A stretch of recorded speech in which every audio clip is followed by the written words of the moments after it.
Hola amigos, ¿cómo están? ¿Cómo están todos? Muy buenas noches. Es un gusto empezar este programa. Este es un nuevo programa que estoy aquí abriendo en esta plataforma que es Poético Río Hablador, que es una plataforma que vamos a usar todos los días jueves, no los jueves vallejianos, sino los jueves de estos tiempos de crisis y esperanza, ¿no? Tiempos raros, amigos, pero también tiempos interesantes para conversar, para compartir sobre arte. En este espacio, que es el espacio de Poético Río Hablador, vamos a tener un programa todos los jueves, desde las 9 de la noche, hora peruana, conmigo, Julio Barco. De seguro algunos me conocen por las páginas Lenguaje Perú, por algunos libros, y en fin, por todos estos más de 15 años que vengo escribiendo y haciendo cultura en este país, que es el Perú, ¿no? Así que contento pues de empezar este nuevo proyecto y les cuento a los que van sintonizando este espacio, les voy contando de qué va y vamos a hacer una pausa para esperar que más amigos se conecten, compartan esta transmisión. Hoy día tenemos un programa especial. Saludos a todos por ahí, buenas noches y vamos a empezar entonces en breve.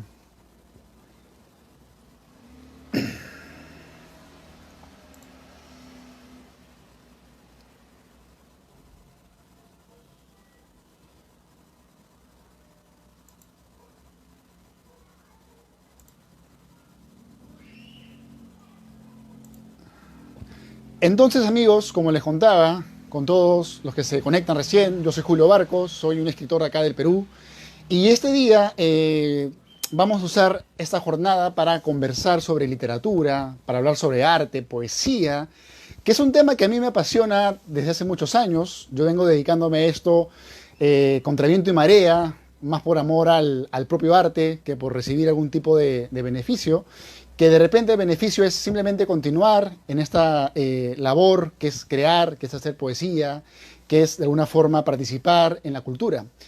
Entonces todos los jueves vamos a empezar acá a transmitir una sección dedicada a reflexionar sobre la poesía, la literatura y el arte. Hoy día vamos a conversar sobre 6 autores, tal como lo escuchan, 6 poetas que de pronto tuvieron una particularidad, algo extraño que los alejó de pronto de su generación.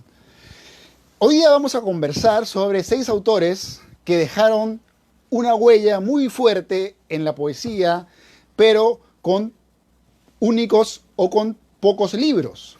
Vamos a ver el caso de 6 autores que dejaron la escritura, sea por problemas, sea por muertes en algunos casos, o sea por una desidia con relación a la escritura, pero dejaron de escribir y nos dejaron simplemente su literatura como un gran y encendido fuego artificial que de pronto brilla un instante de una forma efímera y luego se apaga. Vamos a conversar sobre 6 autores. El primero de ellos es Javier Eraut, Carlos Oquendo de Amat, María Emilia Cornejo, Óscar Limache y Patricia Alba. Todos son autores del rubro, de la onda de la poesía. Para los que no saben mucho de la poesía peruana, son autores básicamente del siglo pasado, son autores todos del siglo XX. Y el primero que vamos a conversar hoy día es un poeta fascinante, ya que solo deja un trabajo que se llama 5 metros de poemas, y él se llama Oquendo de Amat. ¿Han escuchado ustedes ese poeta? Oquendo de Amat, por ejemplo, es un caso de una ave rara que deja de escribir no tanto por decisión propia, no tanto porque quiere dejar de hacerlo, sino porque se enrola a la guerra civil que se desarrolla en España. Ustedes saben que a inicios del siglo pasado se dieron los primeros escarceos de lo que ya serían las grandes guerras mundiales. Entonces, la primera prueba, el primer experimento fue, o uno de los primeros experimentos fue la Guerra Civil Española. Y como ustedes saben, esta guerra convocó a muchos poetas de todo nuestro continente a justamente viajar y observar de primera mano cómo se desarrollaba el conflicto. Si ustedes, por ejemplo, buscan a Picasso, van a ver ahí los cuadros de Picasso que representan las explosiones que habían a veces, ocasionados muchas veces por los presidentes o por los dictadores. En el caso particular del poeta Oquendo de Amat, que es un poeta de Puno, Puno es una zona andina, es decir, una zona que está no en la costa, que es donde yo les transmito, que es Lima, sino una zona donde hay altura, está lejos del mar, y es una zona que ha dado muchos poetas muy interesantes. Por ejemplo, otro poeta es Gamaliel Churata, ¿no? Que también es un poeta fascinante, de una obra muy complicada, pero a su vez que es una apuesta muy atrevida. Pero Carlos Oquendo de Amat, amigos, es un poeta que deja una obra que de repente ustedes recuerdan, o de repente han escuchado en algún lugar.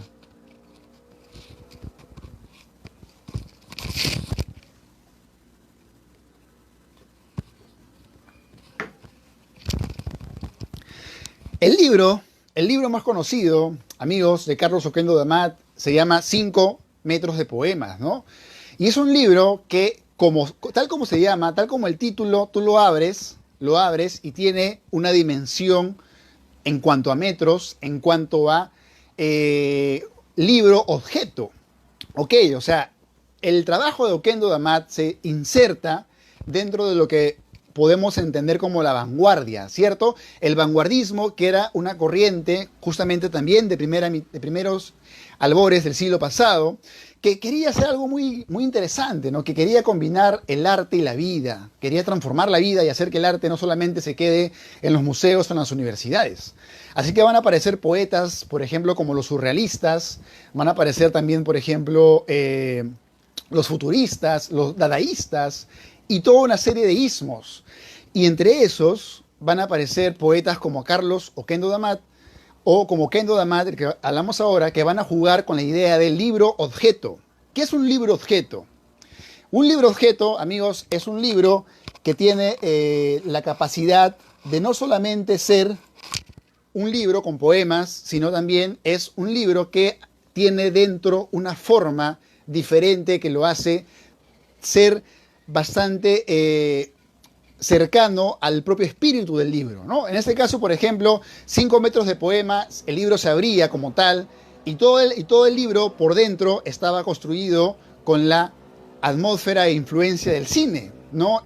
Además, Oquendo era un gran cinéfilo, entonces va a agregarle bastante de toda la onda del cine y van a encontrar entre sus páginas, por ejemplo, partes donde se ve como si fueran réclames o vamos a ver una construcción más lúcida de la estructura interna de un libro, ¿ok? O sea, los libros de poesía en general también se pueden armar como si fueran artefactos internos. En ese sentido, Oquendo va a ser uno de los primeros que va a tener esa búsqueda. Pero también nos gusta Oquendo por la sensibilidad de su poesía. Y les voy a leer ahora unos poemas de Oquendo para que sientan ustedes la sensibilidad casi de niño que tenía Oquendo, porque Oquendo es un poeta que te escribe poesía con una sensibilidad y una estructura y un experimentalismo, es decir, una estructura que es el libro objeto, pero a su vez una sensibilidad muy especial. Y vamos a leer algunos poemas de ese primer poeta.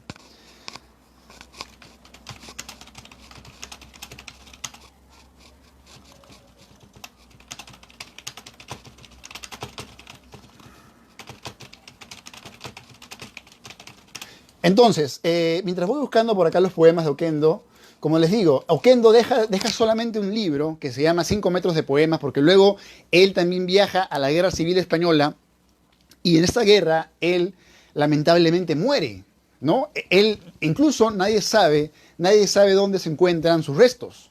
Algunos piensan que fue en Madrid, otros piensan que fue en Barcelona, etc.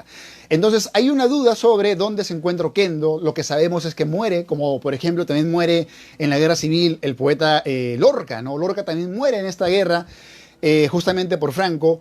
Y Oquendo de Amat solamente nos deja un poemario, ¿no? Y el tema de hoy es poetas que solamente con un libro dejaron una huella imborrable en los lectores y con un libro marcaron una tendencia. Entonces, Oquendo de Amat, además, para otro detalle para los que recién se encuentran con este poeta, es que el escritor Mario Vargas Llosa, cuando por ejemplo Mario Vargas Llosa recibe el premio Rómulo Gallegos, que lo dan en Venezuela. Cuando él recibe este premio, ustedes saben que él, al inicio de su discurso, que se llama La literatura es fuego, que todos debemos leer, es un discurso muy apasionante sobre alguien que tiene fervor y tiene vehemencia con la literatura. Y en su discurso, Mario Vargas Llosa nos comenta de un poeta que es justamente Oquendo de Amat, el que ahorita estamos conversando. Y él dice algo así como que no desea aguar la fiesta que está viviendo, que es una celebración, que es un premio, pero quiere evocar la figura de Oquendo de Amat, ¿no? Porque para Vargas Llosa también este poeta, Oquendo de Amat, encierra de alguna forma aquel personaje que se inmola por escribir, ¿no? Que pone la escritura por encima de otras necesidades. Cuando Oquendo de Amat muere, amigos, solamente le encuentran en su cuarto, lo único que se encuentra de él son poemas, su máquina de escribir y nada más. O sea, estaba viviendo solamente para su arte y muere de esta manera trágica, dejando solamente un libro. Y bueno, como les digo, la poesía de Oquendo, para que sepan un poco de qué va su onda, su sensibilidad, les voy a leer algunos versos y vamos a pasar al siguiente poeta.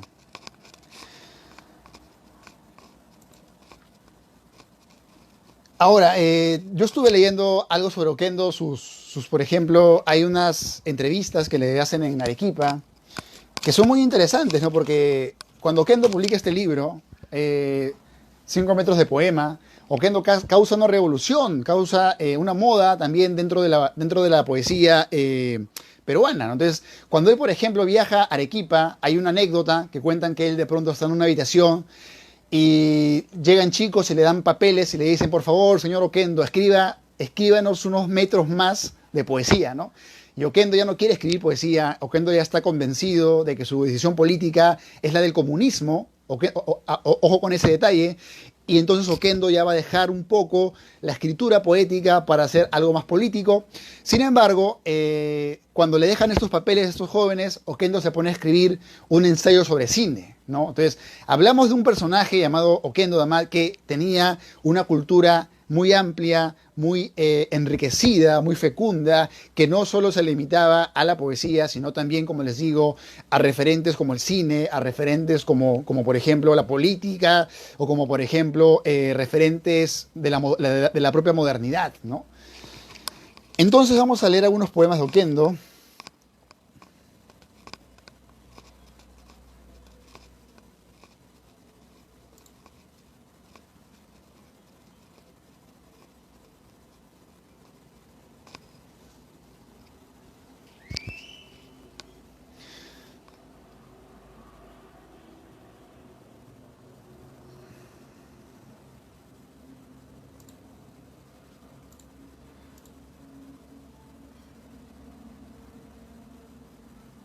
Ahora, mientras va cargando mi Lentium 4, para esta jornada les recomiendo leer un libro que escribió Enrique Vila Matas, ¿no? Ustedes saben que es un escritor español y él tiene un libro donde también de alguna forma reflexiona sobre los escritores que dejaron la literatura, autores que de pronto escribieron por una etapa de su vida y luego dejaron de hacerlo porque de pronto tuvieron muchas otras actividades, y él hace una especie de exploración muy interesante sobre ello.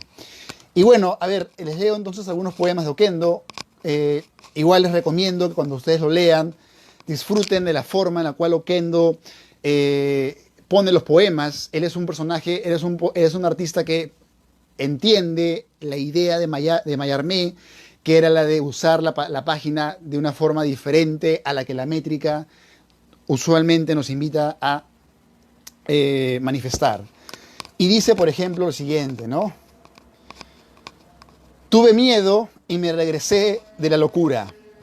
Tuve miedo de ser una rueda, un color, un paso, porque mis ojos eran niños y mi corazón un botón más de mi camisa de fuerza. Pero hoy que mis ojos visten pantalones largos, veo la calle que está mendiga de pasos. Y este poema dice algo muy interesante, ¿no? Tuve miedo y me regresé de la locura, que es una manera muy interesante de entender una clave interna de este poeta, ¿no? La vanguardia y el deseo de experimentar.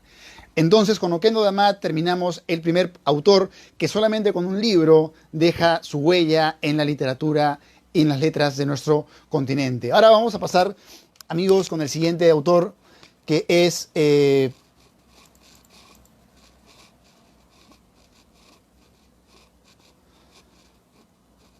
me parece que es Javier Eraut.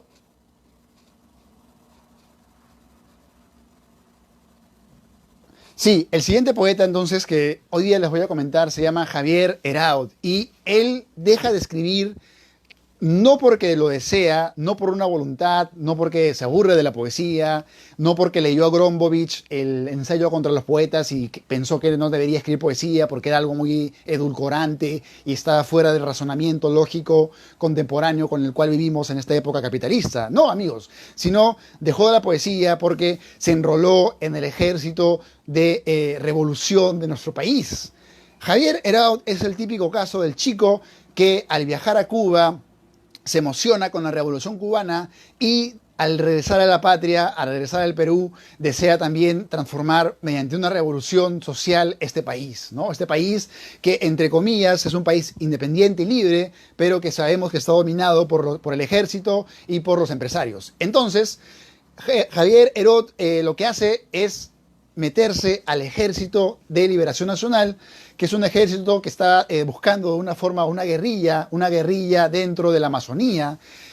Era un grupo de jóvenes y ahí él va a tener su final.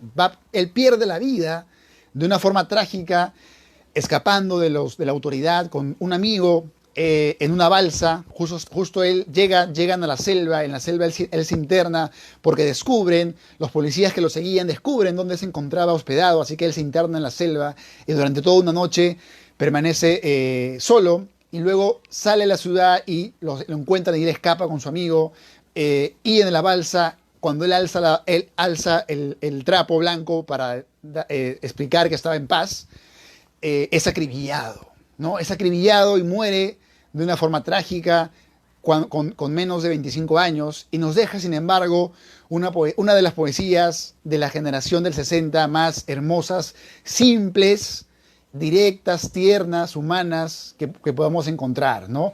La poesía de Eraut es simplemente, y cuando digo simplemente no lo digo por reducir, sino por esencializar, no lo digo por mezquindar, sino por encontrar lo esencial, lo inherente, lo hipertélico de la fruta. Es una poesía bellísima que está muy condensada. No es como es como si la poesía de Eraut fuera un fruto, una fresa que en lo pequeño, en lo simétricamente nimio, guarda toda una dulzura. ¿Por qué? Porque es una poesía que no se arma con la retórica ni con demasiada intelectualidad, sino simplemente con las emociones que él, con su alma sensible, por llamarlo de una forma, con su mundo psíquico sensible, amigos, escribe. Uno de sus libros más conocidos, el que vamos a leer esta noche, algunos poemas, es El río.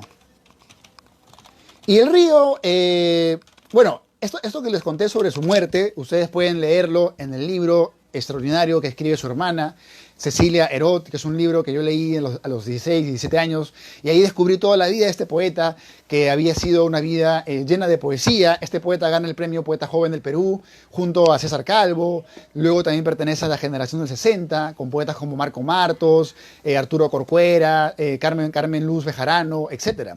O por ejemplo, Juan Ojeda, o por ejemplo, Rodolfo Nostroza, o Mirko Lauer, ¿no? Como ustedes saben.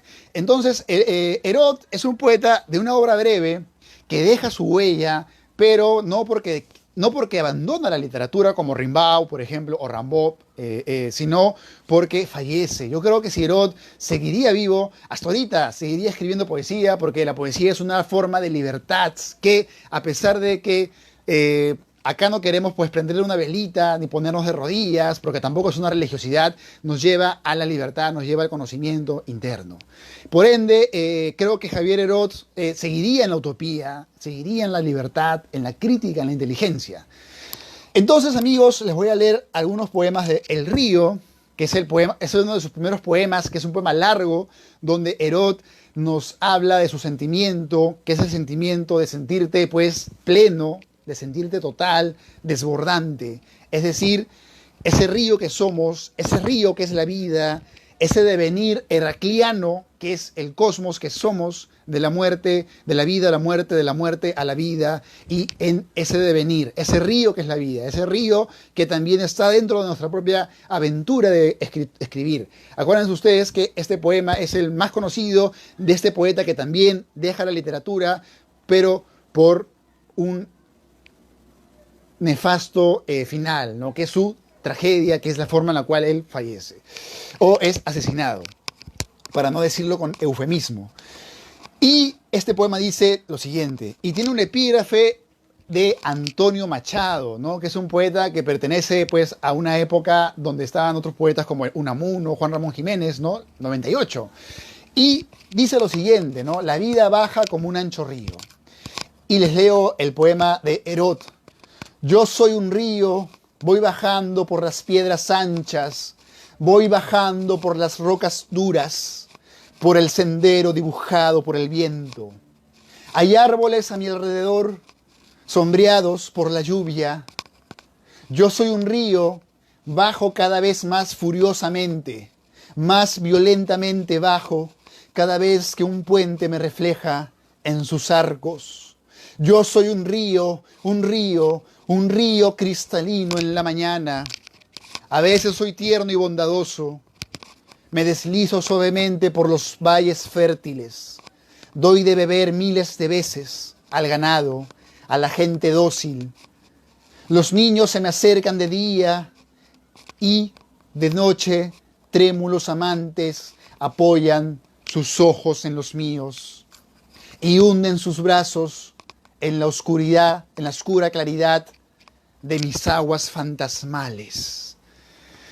Y bueno, amigos, ya queda como tarea para ustedes, si les gustó, leer el poema completo. Es un poema largo, de un solo aliento, que como vemos nos habla de ese ser vital que es el poeta, ¿no? El poeta que está mutando porque no quiere ser solamente un humano limitado, quiere ser también la voz de la naturaleza, que finalmente somos, pero que a veces olvidamos.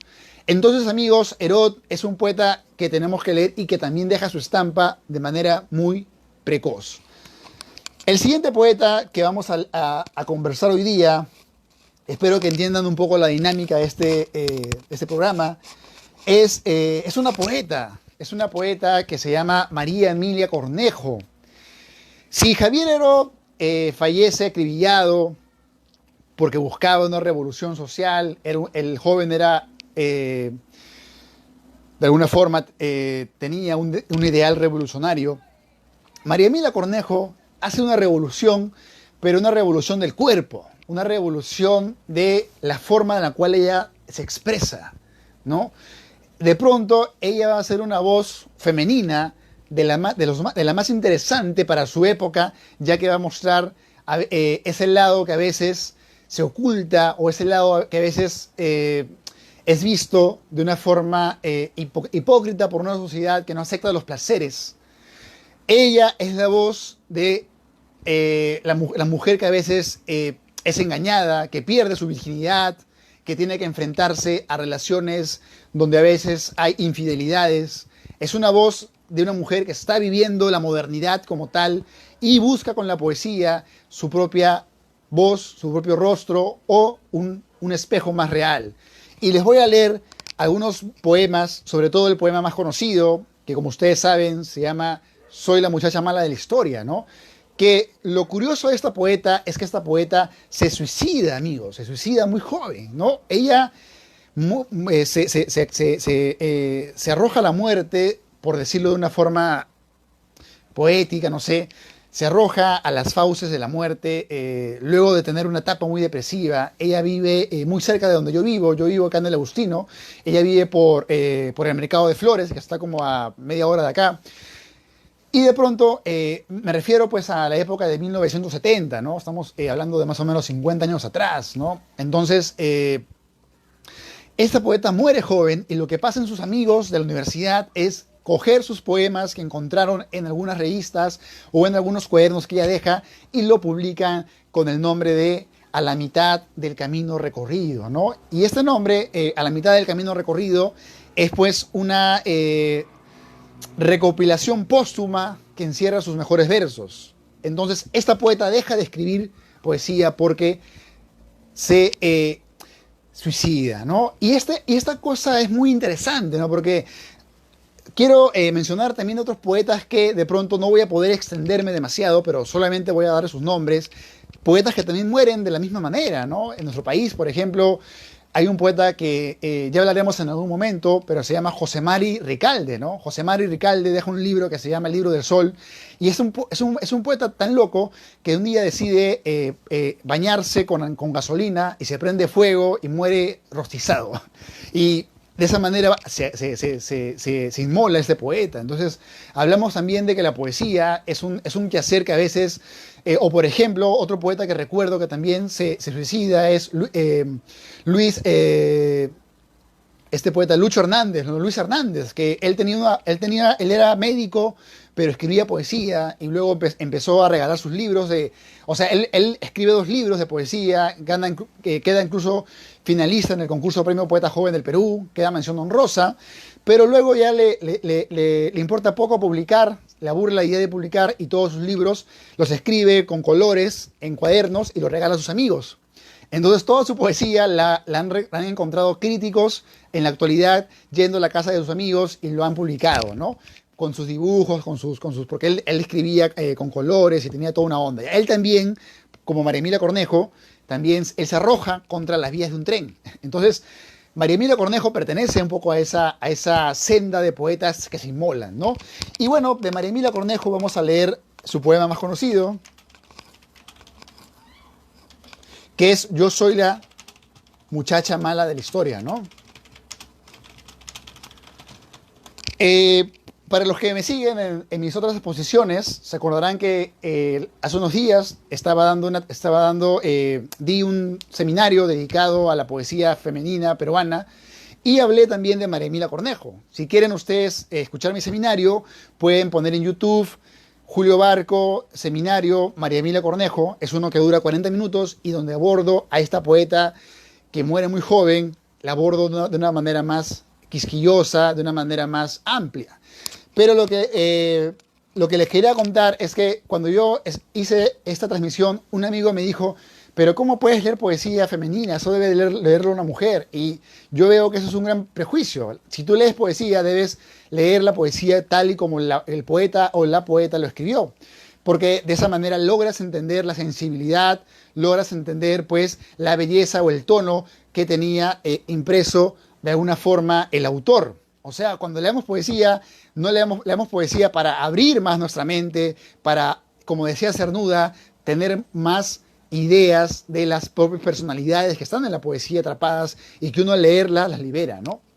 Entonces, María Emilia Cornejo, y cierro con esta parte con ella, es autora de un solo libro que se llama A la mitad del camino recorrido y donde encontramos el siguiente poema. Soy la muchacha mala de la historia. Soy la muchacha mala de la historia, la que fornicó con 3 hombres y le sacó cuernos a su marido. Soy la mujer que lo engañó cotidianamente por un miserable plato de lentejas. La que le quitó lentamente su ropaje de bondad hasta convertirlo en una piedra negra y estéril. Soy la mujer que lo castró con infinitos gestos de ternura y gemidos falsos en la cama. Soy la muchacha mala de la historia.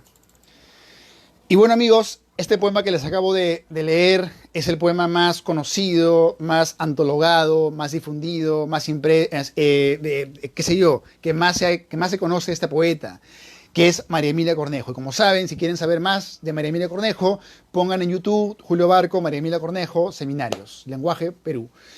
Y bueno, seguimos entonces con este top, de alguna forma, de poetas que dejan la poesía, o bien porque se suicidan, o bien porque los asesinan, o bien porque de pronto ya no quieren escribir.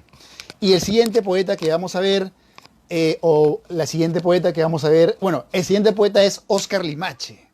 y me van a esperar a un momento que voy a traer el libro de Oscar Limache que tengo por acá.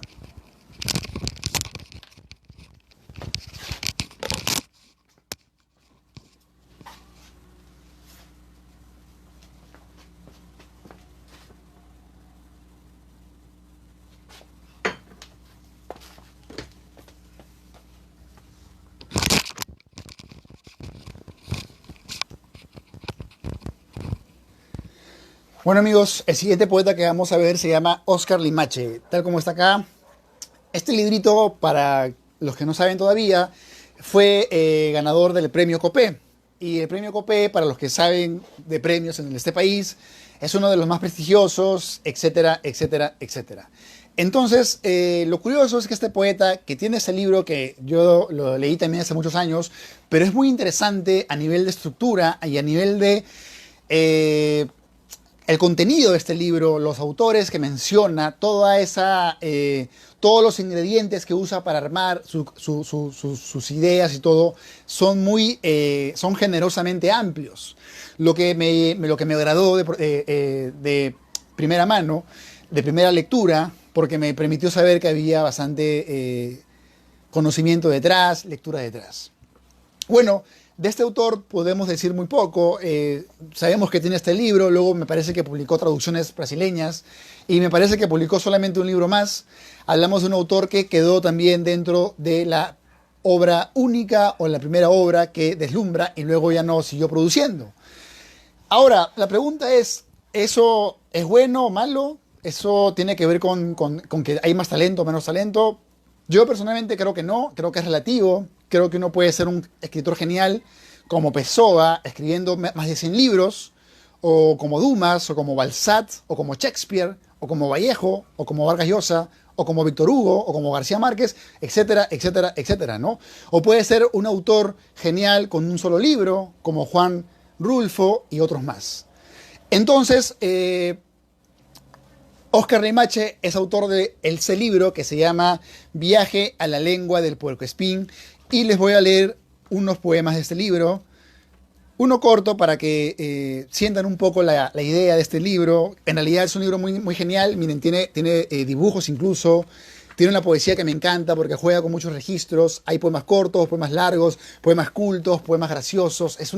Me encanta sentir que hay una erudición detrás, es como cuando lees a Borges o a Bolaño y te das cuenta que la biblioteca es inmensa, ¿no? Y te das cuenta que hay miles de referentes y eso de alguna forma enriquece pues tu juicio de valor sobre el fenómeno literario que vas leyendo.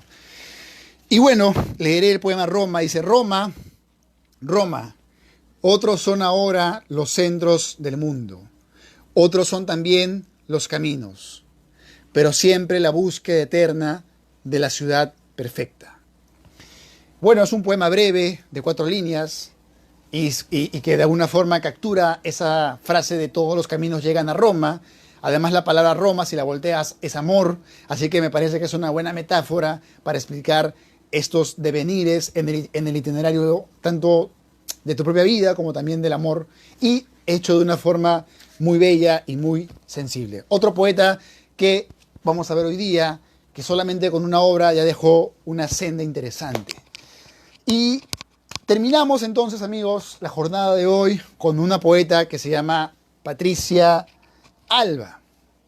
Estoy seguro de que muchos no la conocen. Patricia Alba es una poeta muy poco leída, como muchos de los poetas que en este país tienen tanto talento, pero nadie las menciona, no son mencionados, la gente tampoco tiene el interés de comprar sus libros. Tú prendes la televisión y lo que ves en la televisión son programas de concursos, reality shows o simplemente reclames hechos para que consumamos y de alguna forma seamos parte de ese consumismo macabro que nos hace enfermar, que nos hace ser más tontos, más temerosos y menos lúcidos para pensar el día a día. Me pregunto, ¿qué sería que la televisión nos invitara a leer? ¿Qué sería que la realidad que vivimos nos llevara a pensar o a los libros? No, señores. Estamos condenados pues a ese eterno ruido que es la modernidad, donde todo es consumo, donde todo tiene un valor, donde nuestra vida misma tiene un valor para el sistema, y en ese sentido hay poca reflexión o pocos programas que se dediquen a difundir lo que es la cultura literaria. Por ende, después de este preámbulo desmesurado, les quiero hablar de Patricia Alba. Y Patricia Alba tiene un libro que se llama o Como un cuchillo esperándome. Lo bacán es que se lo pueden bajar por internet todo el libro completo. Pongan el libro, el nombre en Google y pongan PDF. Y me parece que hay una versión en línea. De hecho, acá la estoy leyendo. Y este libro, lo que me llama la atención, amigos, es que este libro tiene una relación muy cercana. Es como un libro de una hija o de un familiar de María Emilia Cornejo, ¿no? La que les acabo de contar de Yo soy la muchacha mala de la historia, etcétera. Ella deja su camino, ¿no? Los grandes poetas, los grandes artistas, los grandes trabajadores, ingenieros, científicos, biólogos, dejan caminos. Hacen que luego en el futuro la gente quiera seguir sus pasos, ¿ok? Pero no necesariamente para imitarlos o para perder su propia identidad, sino a veces para encontrar en los caminos del pasado un camino propio, ¿no? ¿Cómo podemos llegar al original si no seguimos lo que nos dice Lezama Lima, que es la combinación de las tradiciones, para llegar a un caldo criollo de lo auténtico, ¿no? Lo auténtico se logra superando la contradicción y la paradoja de todas las imitaciones o reflejos que nos produce la propia fagocitación de la cultura. En ese sentido, y para no ser tan escabrosamente confuso, quiero ser claro y quiero que todos me entiendan, porque para eso hablo acá, no para jactarme de nada, sino porque amo la literatura. Patricia Alba es una poeta que goza de una familiaridad sanguínea, de una familiaridad bien cercana a María Emilia Cornejo, ¿no? No solamente ella, sino muchas poetas, por ejemplo, también Montserrat Álvarez, que es una poeta del 90, más cercana, y que también tiene un poco esa onda rebelde y procaz, atrevida de escribir, ¿no? No es una poesía que tú vas a encontrar toda bonita y sensible, que te habla de algo cursi, ¿no? Es una poesía que te invita a salirte de tus propios registros y a pensar la realidad o a tener esa electricidad que produce el arte, ¿no? Entonces, el último libro que vamos a leer hoy día también es de una poeta que solamente con un libro dejó una huella en las letras de nuestro país y de nuestro continente. Ahora, ¿por qué dejó de escribir Patricia Alba?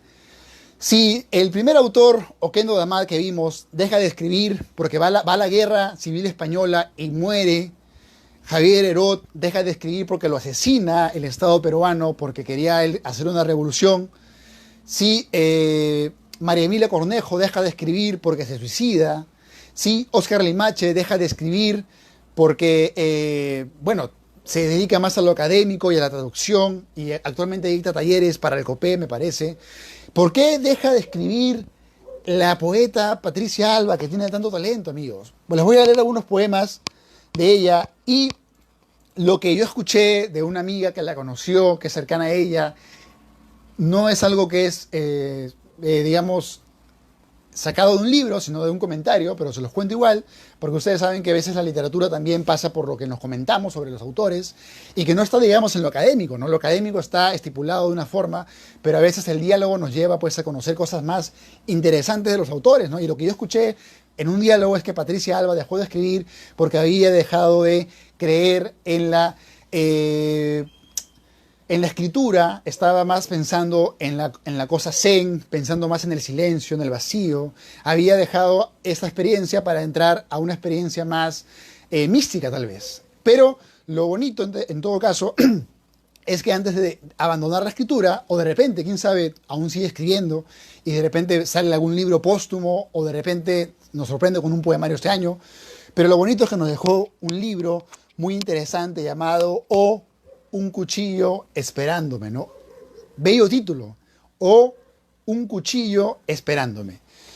Y les voy a leer dos poemas de acá para terminar entonces esta jornada. Y la siguiente semana voy a plantear otro tema y cada jueves vamos a tener temas así para que sean interesantes para ustedes y sobre todo que toquen temas amplios donde podamos ver diferentes tipos de literaturas y reflexionar sobre ella.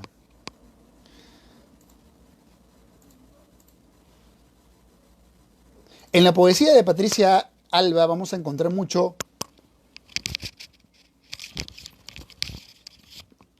aquella voz, una voz de una mujer andando por la ciudad de Lima, una mujer andando por la ciudad de Lima, que podría ser cualquier ciudad, que se enfrenta pues a lo difícil que es una ciudad a veces tiene demasiada multitud hay mucho silencio, la gente encuentra mucha soledad a pesar de que hay demasiada masa o demasiada población. Y es un canto que viene desde esas aristas. Y les voy a leer un poema de este libro que dice lo siguiente.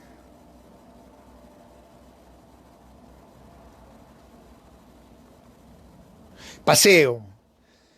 Sin querer explicarme los motivos, estoy aquí. La soledad obliga a poner el cuerpo dócilmente como animales sueltos o vagabundos. Nos colocamos al lado de personas, de miradas que se detienen quietas en el aire. Sin querer explicarme los motivos, permanezco callada, sigo la sombra adherida a los muros que encierran la ciudad. Como un gato a la deriva, así te busco, con los ojos desorbitados, en un pacto con la noche. Toda esquina es buena para recostar el lomo y mirar cómo se aleja el que hace un rato me perteneció. Es un tono de una poesía muy íntima, que a su vez muestra pues bastante de soledad, bastante de la persona que está pensando mientras deambula, mientras observa, mientras vive. Y entonces les leo este último poema de Patricia Alba y quiero entonces terminar el seminario de hoy, amigos, y espero que haya sido para ustedes entretenido, nutritivo esta sesión, la primera de la temporada, y ya venimos con más temas para ustedes. Y este poema dice lo siguiente: Parada. En Lima, cuando acaba la tarde, es mejor no mirar. Nada es real. Y algo oscuro te va aplastando aún más al pavimento.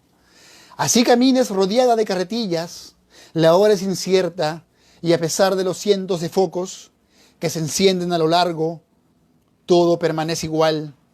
El momento es perfecto para lo malo. Las caras alisan sus rasgos, y un vapor oscuro protege a las personas. La ambigüedad te defiende de los peores pensamientos. Nada es real. En Lima a las 6 de la tarde puedes tomar un café o tirarte bajo un carro. A las 7, después de la gente o de lo malo, la ciudad reposa en una ajustada oscuridad y mis ojos la alumbran. Y este poema, amigos, muy sentido, nos puede dar una idea de la calidad de esta poeta, que también, como los otros poetas que hemos hoy día mencionado, dejan la poesía de una forma rápida, pero dejan un recuerdo para todos los lectores, un recuerdo que es sin duda imborrable. Y bueno, amigos, quiero terminar entonces esta sesión de Poético Río Hablador, simplemente deseándoles unas buenas noches y invitándoles a que el próximo jueves me sigan en esta misma transmisión que llega gracias a Poético Río Hablador y sin otra necesidad, sin otro anhelo que llevarle un poco de cultura a todos y conversar un poco de los autores de ayer, de hoy y de siempre, que los lectores nos apasionan, y a mí personalmente, que soy un lector que puede leer todos los días sin cansarse, sin aburrirse, me nace la necesidad de contarles. Así que aquí me quedo hoy día, amigos. Soy Julio Barco, y si quieren seguir más de mí, pueden buscarme por internet, por Google, poner mi nombre y van a encontrar poemas y más ideas sobre lo que vengo trabajando. Y si quieren ver más videos, pueden buscar en YouTube Julio Barco Seminarios, y ahí también van a encontrar más de 30 videos con temas que vengo trabajando sin ningún fin, sin otro objetivo que mover más las poleas de la realidad literaria de este país y de motivar que más personas sepan que la literatura es fuego, que la literatura es pasión, que la poesía es algo cotidiano que nos enriquece y que es algo para todos. Así que me quedo acá con ustedes. Nos vemos hasta la siguiente temporada o semana.